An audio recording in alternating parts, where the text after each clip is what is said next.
I had promised myself not to keep notebooks anymore, not to write down every hesitation as if it were a rare insect to be pinned and labeled.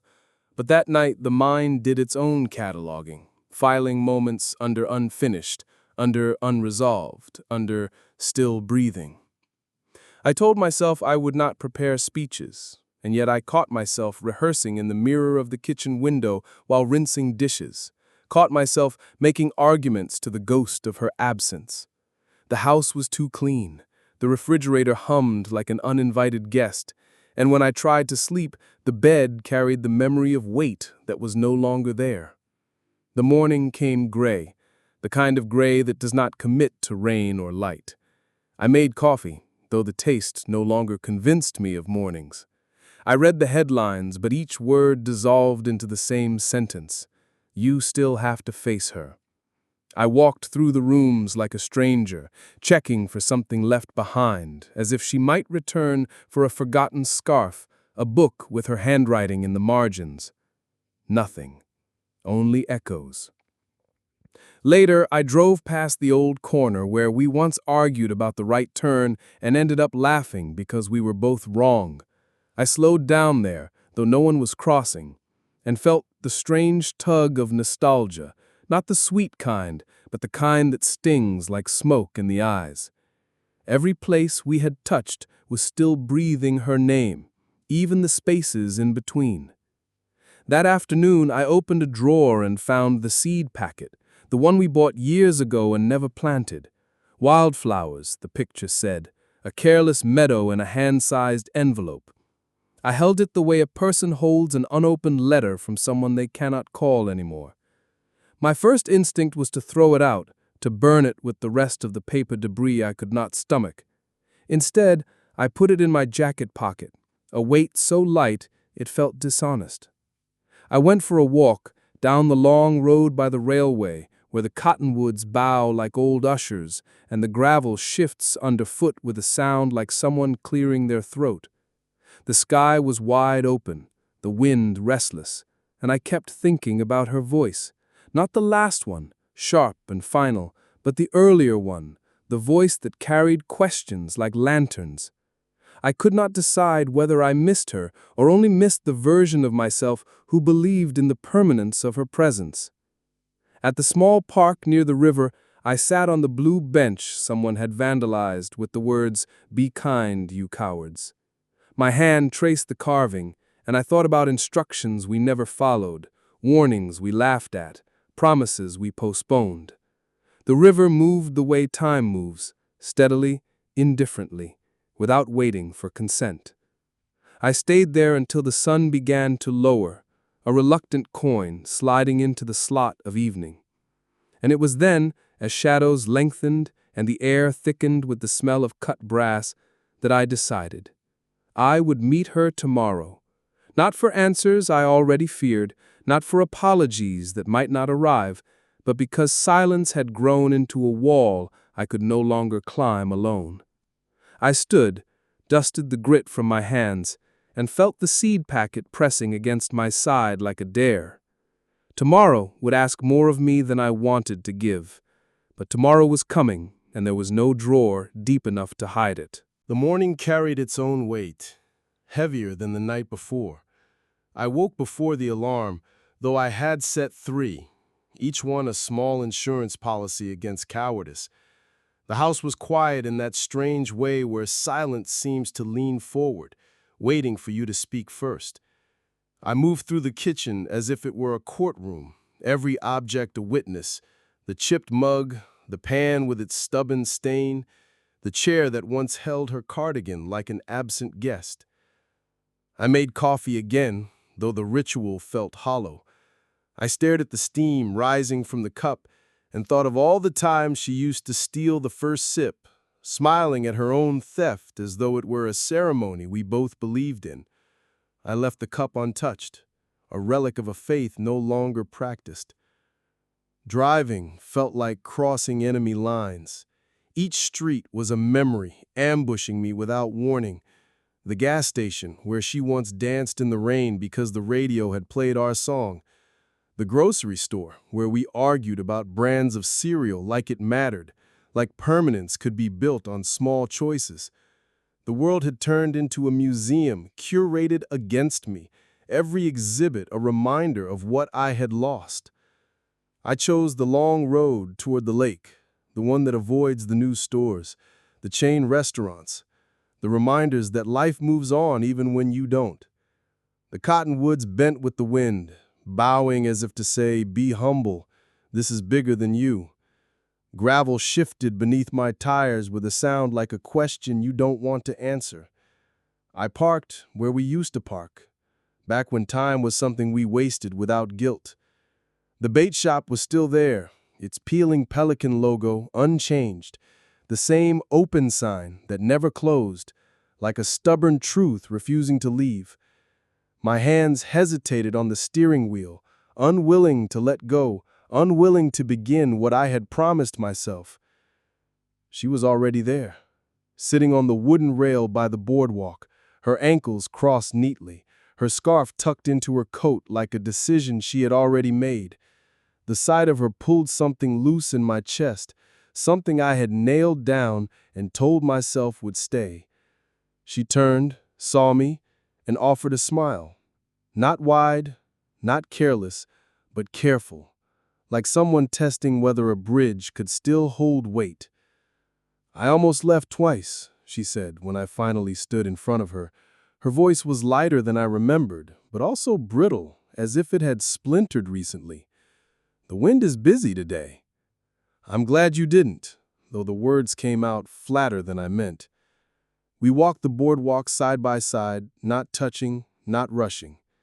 Gulls wheeled above us in their indifferent ballet. The lake moved the way grief moves, insistent, repetitive, carrying its rhythm whether you wanted it or not. She spoke first. "I keep thinking how long it takes to grow a good silence, and how fast it can sour." I nodded, swallowing a truth that wanted to break out. "I keep thinking about the seed packet we never planted." Her head tilted toward me, her scarf shifting in the wind. "I still have mine. Different garden, same wish." For a moment the weight of years fell away, and we both laughed, not kindly, not cruelly, but with the startled recognition that our handwriting had not changed, even if the paper had yellowed. We talked of safe things first, the repairs on her house, her mother's health, my neighbor's dog that had become an escape artist. Words layered like insulation, as if we feared striking the match too soon. But the insulation thinned quickly, as it always does. The conversation narrowed, turned sharp, curved toward the inevitable. Her voice trembled, then steadied. "I'm not asking you to forgive me, like you're some gatekeeper of the past. I'm asking if there's any version of the future where we can speak honestly, without trying to win." I looked at her and felt the old elevator drop in my stomach, the one that leaves you searching for something solid. "Maybe," I said at last, "but if that house exists, it has thin walls, and we can't bring any instruments louder than our voices." Her eyes flickered, as if testing the walls already. Then she said, "Then I have to tell you something that doesn't fit into a soft box." The wind picked up, carrying gull cries and the metallic tang of the lake, and I braced myself, already knowing that what came next would not be small. Her words came slowly, as though she had to measure each one on her tongue before releasing it into the air. The gulls overhead were louder than us, and for a few seconds, I wished they would carry the moment away, dissolve it into white wings and distance. But she did not stop. She looked at her hands, folded too carefully in her lap, and said, "There were nights, you already counted them without knowing the final digits. Nights when I wasn't where you thought I was." I felt the air shift, sharp and heavy at once, like stepping off a curb you didn't see. She spoke of a colleague, she never named him, only someone from work, whose cologne lingered too long, whose kindness sharpened into an invitation she had not turned away. At first, she said, it was temporary, like borrowing weather from another state. Then it became routine, a room she entered to feel less tired, less small. a door she kept open even when she told herself she would shut it the next time. She said it ended 2 weeks ago, the same day she threw away the pills that had left her body quiet but restless. I stopped both at once, she said, her voice trembling but not breaking, and the silence afterward wasn't clean. It rang in my ears. I didn't come to you because I didn't know how to carry both the apology and the shaking. Her words settled between us like heavy stones, one after another. I could feel the shape of them pressing into my ribs. My mouth filled with questions I wanted to spit out. When? Where? Who reached first? But I saw them lined up like small, sharp birds ready to peck until there was nothing left but bone. I thought of what the therapist once told me. Not every question heals. Some are only scalpels in disguise. So I breathed. In for 4, hold for 4, out for 6. My chest ached with the restraint. Thank you for telling me, I said finally. The words tasted foreign, but they were all I could give that would not slash us open further. She nodded like someone swallowing medicine they weren't sure would help. We walked on, past the railing slick with lake spray, past the bait shop where the open sign still swung, stubborn against the wind. We reached the small beach, where driftwood piled itself into accidental thrones. We sat down, the sand damp and cold beneath us. Her eyes stayed on the water. When we were young, we were reckless with yes, then we became careful with no, then reckless with maybe. I don't even know where we are now. Maybe, I said slowly, is the longest word. She smiled faintly at that, wiping out one eye like brushing off rain. The sight of it carved something in me, a mixture of relief and sorrow. I spoke then, because silence had started to taste bitter. There's a part of me that wants to leave right now, so the leaving belongs to me. There's another part that wants to stay, insist that we rebuild a house on the same ruined lot, and another part that wants to burn the blueprints entirely. But then there's the part that remembers your laugh from last night, and it thinks that sound belongs in my kitchen again. I know those parts, she whispered. I have their cousins. We sat like that, watching the lake, until we realized we couldn't just drift forever. People like us needed scaffolding, something to hold the day together, so we made a plan, fragile and temporary. 30 honest days. No sleeping over, no hidden errands. Therapy for both, and one session together by the end. Dinners, walks, the boring bravery of showing up. If you hate me by day 10, she said, we stop. If you hate yourself by day 10, we slow down and figure out why. She reached out then, shaking my hand like we had signed a contract to mend a fence instead of a life. Her hand lingered, then pulled away. Her voice shifted, thinner now, as if light was passing through her. There's one more thing, she said. The pause after was longer than the lake, longer than the distance we had lived apart. And then, I think I might be late. Not traffic late, calendar late. I stared at the water, waiting for it to spell out the right response in foam. She added quickly, it's probably nothing. Stress bends the clock. But I needed to tell you, honesty isn't a menu. We can't only order the gentle parts. I felt myself counting backward through the months, the noodles eaten over sinks, the tilted phone calls, the strange laughter on Tuesdays that should have belonged to Sundays, and I heard my own voice come out calm, steadier than I felt. Okay, we'll find out. We won't guess. Her face softened in a way that frightened me more than her confession had. She looked like someone who wanted to believe in survival. On the walk back, we passed a bench carved with the words, "Be kind, you cowards." She ran her fingers across the letters. I wish instructions always came this way, rude but clear. Maybe they do. Maybe we just ignore them because they're rude. This time she laughed, the real laugh, the one I thought I had lost forever. The sound tilted the world a fraction towards survivable. At her car, she leaned out of the open window before leaving. Will you be there if it's something? I'll be there if it's nothing too, I said. She nodded, swallowed, and then whispered, I'm scared. Me too, I told her, but fear is weather, not a compass. The sky had already started to change as I drove home. Light rain slicked the streets. In my pocket, the seed packet rustled like a fragile passport. I sat in the quiet car, smelling of pine cleaner and old maps, and waited for the next brave thing to introduce itself. The next morning came without ceremony, like a page you don't remember turning. My apartment felt heavier than usual, as if the night had packed itself into the corners and refused to leave.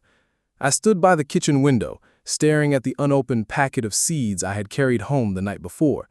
It sat on the counter like an uninvited guest, small but insistent. Grow something. Even if it dies, grow it. I made coffee too strong, poured it into the chipped mug we had once argued about keeping. She said it looked like something rescued from a roadside ditch. I said it had character.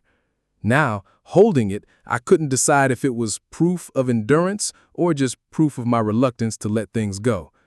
The phone buzzed once. A text. Just 3 words. I made it. Nothing more. No punctuation, no ornament.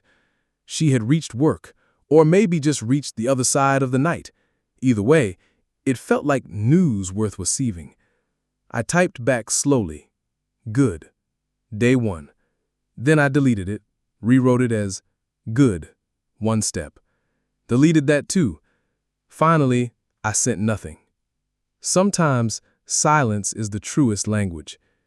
Instead, I pulled on a jacket and walked to the community garden 3 blocks away. The sky was gray, the kind that doesn't rain but doesn't forgive either. The gate squealed when I pushed it open. Rows of neglected soil stretched out like tired notebooks.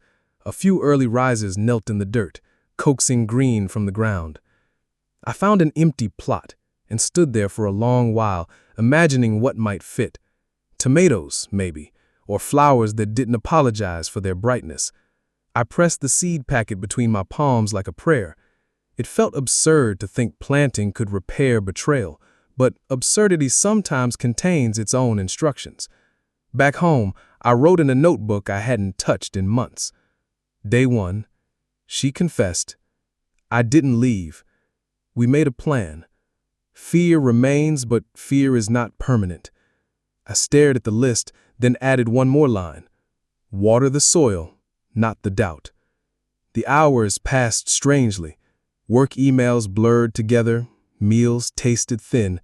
Every sound from outside, sirens, laughter, the rhythmic thud of someone's basketball, felt like a translation from a language I no longer fully understood. By evening, my phone lit up again. This time, her voice came through, uneven and low. "Can we walk again?" she asked. "Just 20 minutes. I don't want to sit alone with the echoes." We met near the pier, the one with graffiti that read, "The future owes us nothing." She wore a red scarf I hadn't seen in years, and for a moment, the sight of it nearly undid me. We walked slowly, the lake restless beside us. "Did you hate me today?" she asked, as if it were a casual weather question. I thought about lying, then decided against it. I said, "For about 40 minutes. Then I hated myself for hating you. Then I wondered if that counted as progress." She gave a small, fragile smile. "I hated me for most of the day, so maybe you're ahead." We kept walking, our footsteps uneven. At one point, she reached into her coat pocket and pulled out a folded paper. She handed it to me without speaking. It was a printout of an appointment confirmation. OBGYN, Friday. I folded it back carefully, returned it to her hand. "We'll go together," I said. "You don't have to." "I do," I interrupted. "Not because I'm a hero, not because it erases anything. Because honesty isn't just confessions, it's attendance." Her throat worked as if swallowing something heavy. "I don't deserve that." "Maybe not. But we don't rebuild by measuring deserts. We rebuild by measuring water." The rest of the walk was mostly silence, but it wasn't the same silence. It carried a thread of possibility, thin but unbroken. When we reached the street where we had to part, she hesitated. Then she touched my sleeve, quick, almost apologetic. "Thank you," she whispered, as though gratitude itself was dangerous. That night, I sat on the floor of my apartment with the packet of seeds open beside me. I pressed one into a pot of soil scavenged from an old plant that hadn't survived last winter. The dirt was cold under my fingernails, grounding. As I patted it down, I whispered into the silence, "Grow, even if we don't." I left the pot by the window, where the weak streetlight spilled across it. Then I lay on the couch, unable to sleep, waiting for the morning that would insist on another step. Friday did not wait politely. It arrived like a knock you already feared. The morning was pale, reluctant, as if the sun itself was nervous to shine on what was coming. I woke before the alarm, lay still, and listened to the apartment breathing, the faint hum of the fridge, the neighbors' pipes complaining. I told myself, this is not a trial, this is not a verdict, it is only a visit to a room where questions live. I dressed carefully, not because anyone at the clinic would notice, but because rituals matter when you have no control. Dark jeans, the jacket she once borrowed and never returned, then returned after the fight, smelling faintly of her perfume even after 3 washes. The fabric carried memory like an accomplice. At the door I hesitated, hand on the knob. My reflection in the hallway mirror looked older than I expected, eyes ringed with a sleepless grey. I whispered to it, "You will not shatter." Then I left. She was waiting outside the clinic, scarf wound tight, hands shoved in her pockets like she was afraid they might confess something without permission. She gave me a nod instead of words, and we walked in together.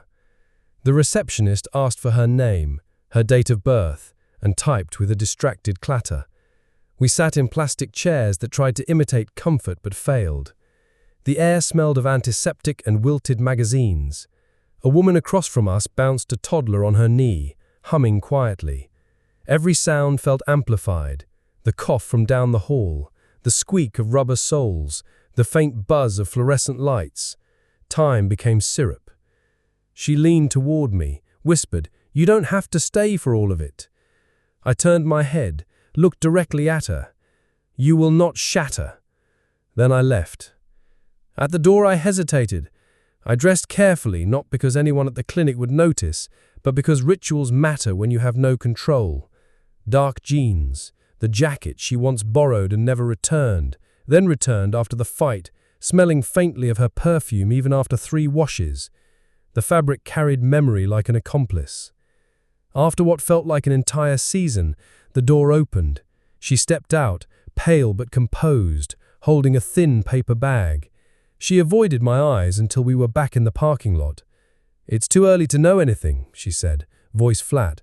"Blood drawn, results next week." I nodded, though my chest had wanted either thunder or sunlight, not this overcast postponement. "Next week, then." We stood beside her car, neither of us ready to leave. Finally, she exhaled. "I kept thinking you'd run while I was in there." "I wanted to," I admitted, "but wanting and doing aren't the same currency anymore." Her eyes filled, though no tears fell. "You're different now." "So are you," I said. "That's either a bridge or a border. We'll find out." We didn't hug, didn't touch, just a long look, the kind you carry home like a fragile package. That evening, back in my apartment, I found myself staring at the pot with the single buried seed. The soil looked unchanged, stubborn. I pressed a finger into it, as if checking a pulse. Nothing. Growth, like forgiveness, refuses to follow human schedules. I poured a small glass of water, careful not to drown it, then set the pot back by the window. Outside, the streetlights flickered on, each one buzzing its own electric hymn. I whispered again, softer this time. "Grow, even if we don't." Later that night, my phone lit up. A message from her. "Thank you for not leaving me in the hallway." I stared at it a long time, then typed back, "Thank you for letting me wait." Sent it before I could overthink it. Sleep came late, tangled and restless. But for the first time in weeks, I did not wake up afraid of tomorrow. Instead, I woke curious. And curiosity, I realized, is its own kind of hope.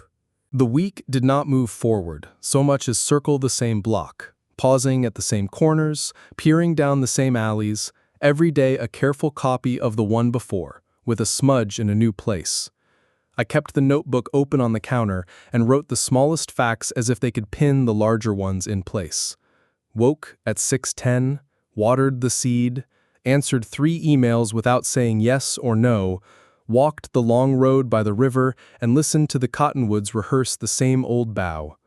In the evenings we met for short walks without ceremony. No speeches, no promises, just attendance. She talked about work like a person learning to use both hands again.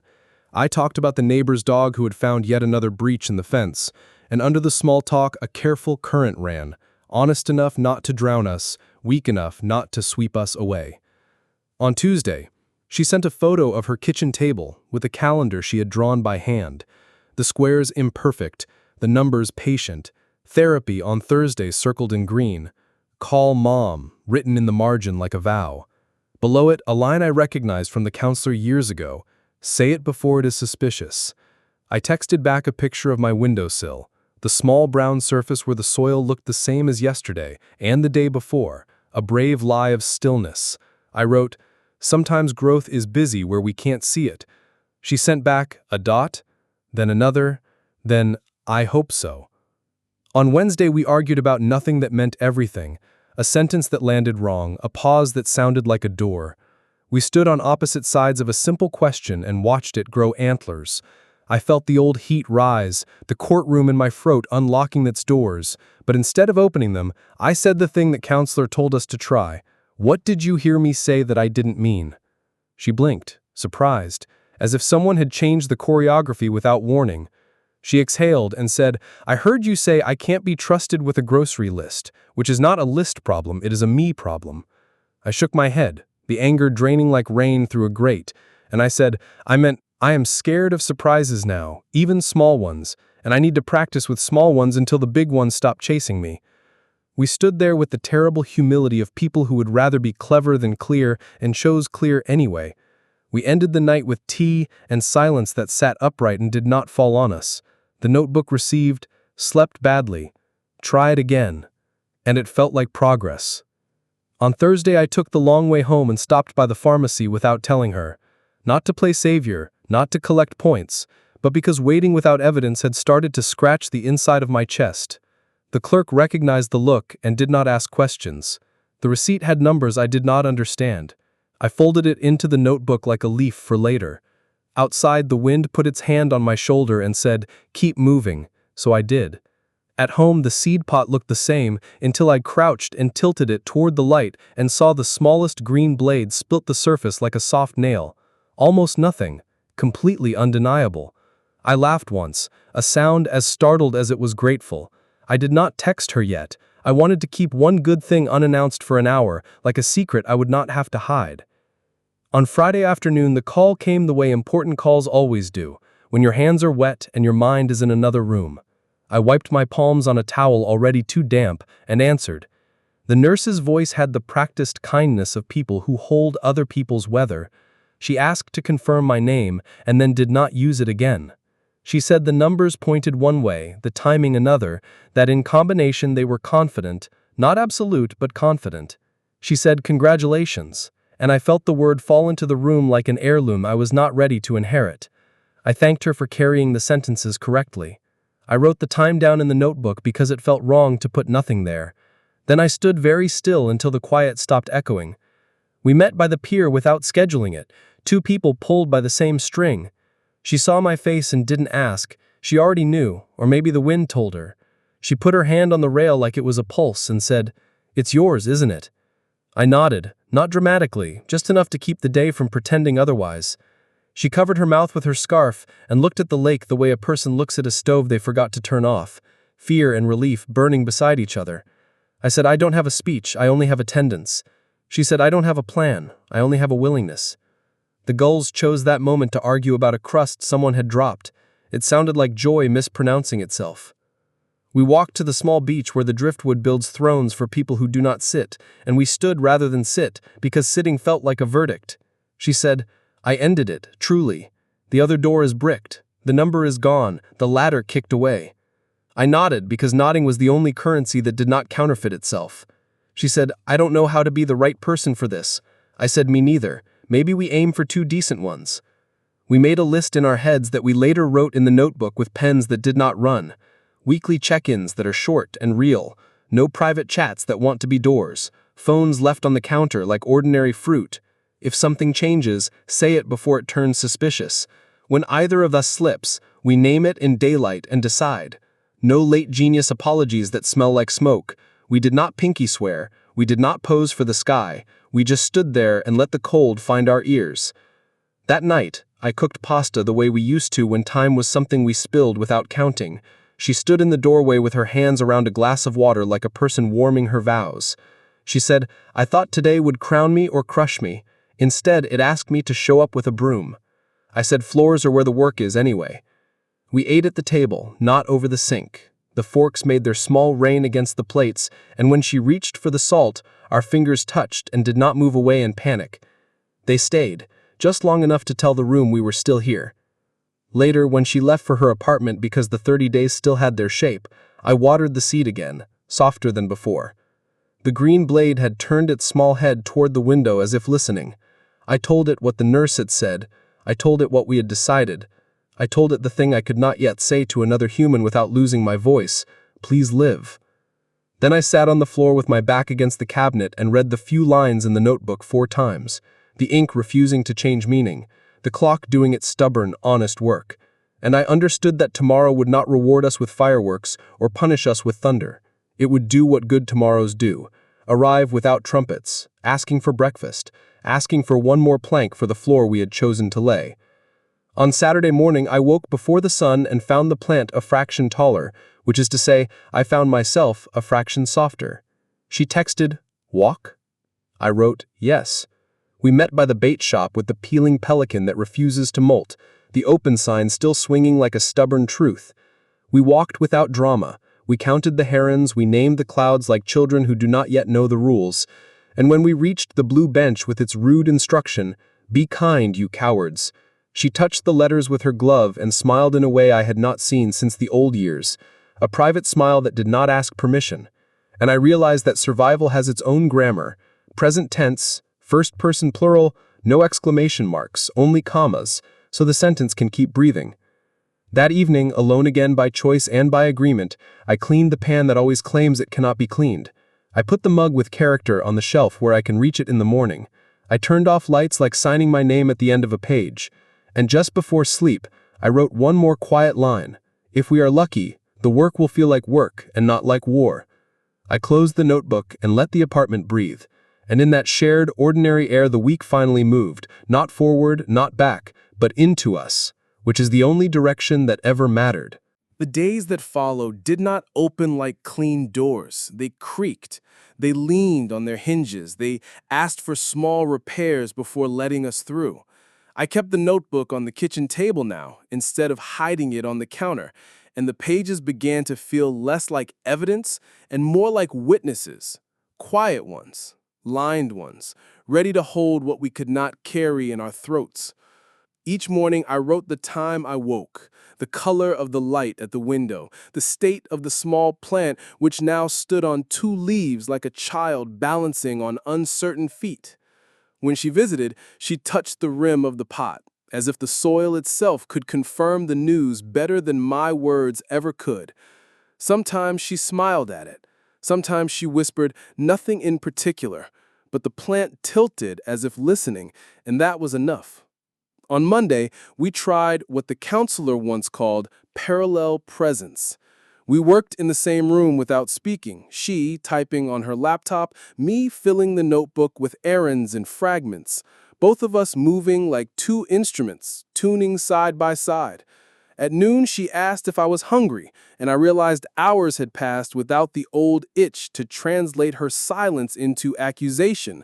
We ate soup and bread, and when the spoon clinked against her bowl, it sounded like punctuation at the end of a long, wandering sentence.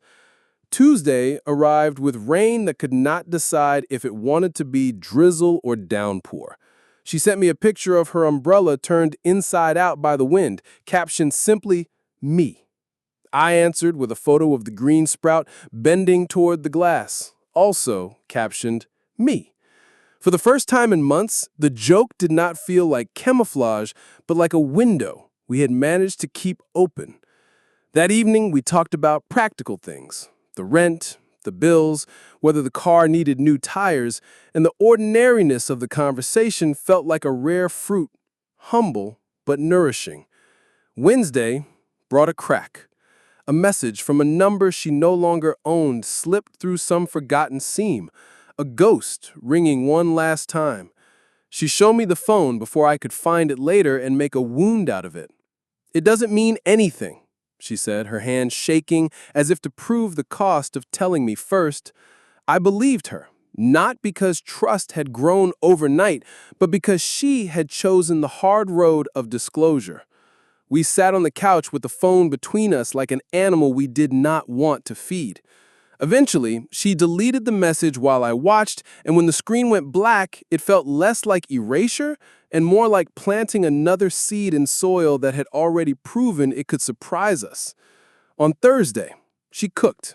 I had forgotten the particular smell of onions softening in a pan under her hand. The apartment filled with the warmth of it. Not heroic, not cinematic, just edible comfort. She set 2 plates without asking, and when I poured the water into glasses, we looked at each other with the same thought: how fragile it is, the act of returning to a table. We ate slowly, not to stretch the moment, but to respect it. Later, she washed the dishes while I dried, and for 10 minutes, the world had no larger problems than a stubborn patch of sauce on a plate. Friday tested us again. An old colleague of hers waved at us in the grocery store and asked questions with eyes sharper than his words. I felt the courtroom in my throat unlocking its heavy doors again. She squeezed my arm once firmly, as if to say, "Stay outside, don't go in there." We finished shopping in a strange quiet, each of us aware of how easily the floor could tilt. At home, we unpacked the bags like 2 archaeologists cataloging fragile finds. She said, "We can't stop them from guessing, only from being right." And I wrote the sentence in the notebook because it sounded like something we would need later. Saturday was different.